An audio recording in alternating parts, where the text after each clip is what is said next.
Et Kankyo Tanier, notre invité, moine bouddhiste, non-bouddhiste, pas moine, ça commence bien. Vous allez fêter ce week-end le 20e anniversaire du monastère zen de Weiterswiller.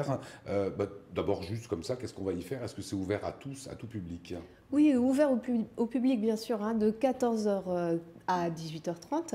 Et on va y faire des ateliers de méditation, des visites guidées thématiques, la possibilité de sonner la grosse cloche du monastère. On a une immense cloche japonaise et de faire un vœu. Et puis, il y aura des démonstrations, des ateliers de calligraphie et des cérémonies bouddhistes. Il faut être zen, il faut avoir quelques velléités vers le bouddhisme pour y aller, ou on peut y aller si on est très curieux? Non, très curieux. Vous pouvez venir avec les enfants, avec les animaux. Voilà, c'est une journée vraiment grand public, familiale. Ouais. En 1982, vous avez été ordonné nonne. Pas 82, non, là j'avais 82, j'avais 6 ans. Ah ouais, justement, elle était extrêmement jeune. C'était non, c'est en quelle année? En 2003. En 2003. Qu'est-ce qui fait qu'un jour vous décidez de devenir nonne? C'était vraiment l'idée d'avoir trouvé ce que je voulais faire de ma vie, c'est-à-dire un quotidien qui est rythmé par la méditation, par un contact avec la nature, par cette question toujours qui est pour moi importante, c'est le sens de la vie. C'était un changement de vie pour vous à ce moment-là? Oui. J'étais étudiante avant, je faisais bien la fête et il y a eu un changement de vie assez net. Il fallait ça. Ouais. Et c'est quoi alors une journée type de nonne? Alors donc on se lève assez tôt le matin, vers 5-6 heures, et puis à 6 h 30 il y a la première méditation. On a une forme de méditation assise qu'on appelle zazen, une forme de méditation en marchant au rythme comme ça de la respiration. Et puis tout le reste de la journée va se continuer dans l'esprit d'être présent, c'est-à-dire de savoir exactement ce qu'on est en train de faire au moment où on le fait, d'entendre les sons, de sentir ce qu'on appelle le moment présent, vous voyez. Donc comme ça, on peut zen, oui, on peut vraiment s'intéresser plus au présent, ne pas forcément exactement regarder derrière soi, voir l'avenir. C'est carpe diem, c'est utiliser. Oui, il y a cet aspect du carpe diem et puis il y a cet aspect d'être connecté avec les choses, d'être vraiment centré, pour être là.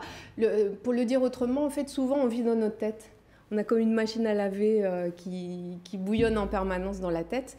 Et l'idée de la pratique, c'est de revenir dans le corps et d'apaiser le mental.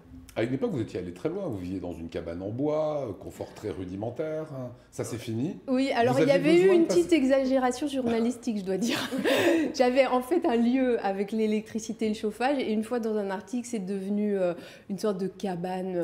Ouais, c'est ça. En fait, elle était sur The Island. C'est ça. C'est ça. Et en fait, bon, du coup, les gens avaient rebondi là-dessus. Mais j'étais un peu à l'écart, en fait. Par contre, c'est vrai, au milieu enfin, pas loin de la forêt, dans la forêt, en fait. Et puis, j'avais besoin de ce temps-là pour écrire les livres. Et ça vous a fait du bien. Ouais. Société, elle n'est pas tellement zen, finalement. Notre société, elle devient de plus en plus violente. Qu'est-ce que le bouddhisme peut apporter aux gens qui pallieraient un petit peu à tout cela? Alors, il y a toutes les valeurs bouddhistes qui sont intéressantes, mais surtout, en amont de ça, il y a le travail sur nos émotions. En fait, on remarque que la violence qui arrive dans le monde, c'est toutes ces émotions dont on ne sait absolument pas quoi faire, parce que, bizarrement, à l'école, on apprend plein de disciplines, histoire géo, maths, français, et émotions qui constituent, on va dire, 90% de notre vie. Il n'y a pas d'infos, on ne sait pas quoi en faire et souvent on est submergé par la colère, par l'impatience, par tout ça. Et donc en ce sens, le bouddhisme est une religion, une spiritualité très, très utile parce qu'elle va nous apprendre qu'est-ce qu'on fait avec ça. Religion, philosophie? Moi, je dirais, j'aime bien le mot spiritualité. Ouais. Je trouve ça joli, je trouve que ça ouvre... parce que religion, on a cette idée de quelque chose de très dogmatique, avec des règles, etc. Et en fait, moi, ce qui m'a attirée dans le message bouddhiste, parce qu'étudiante, j'étais assez révolutionnaire comme ça, et il y avait écrit le Bouddha a dit « Ne me croyez pas sur parole, expérimentez par vous-même et soyez votre propre lampe ». J'ai dit « Ok, ça c'est pour moi ». Et l'amour dans tout ça, parce que vous avez eu une vie antérieure, oui. Comment ça se gère? On peut se marier, avoir des enfants, ça ressemble, en fait, moine et nonne, ça ressemble un petit peu au pasteur qu'on connaît bien en Alsace, donc ça se passe bien. Enfin, pas toujours, mais ça se passe. On peut vivre l'amour et on peut vivre cette spiritualité. Oui, voilà. Un petit mot sur la retraite méditation que vous organisez à partir du 1er juillet. Qu'est-ce qu'on fait pendant 3-4 jours dans une retraite sur le silence, sur la méditation. Oui, on a une retraite thématique en effet du 1er au 5 juillet. Et celle-ci est particulière parce qu'elle est mélangée avec la pratique d'un art. Donc on peut apprendre soit le Qigong, vous savez, cette gymnastique chinoise, on peut apprendre la calligraphie, on peut apprendre la céramique traditionnelle ou encore le shiatsu, c'est des massages avec acupression.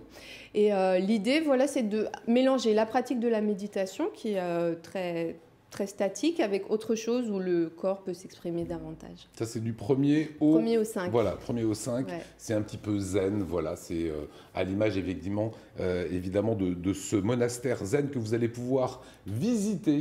Ça se passera ce dimanche de juin, 14h, 18h30. Voilà. Vous serez sur place comme qui? Ah oui, je serai sur place. Ouais, voilà. Ouais.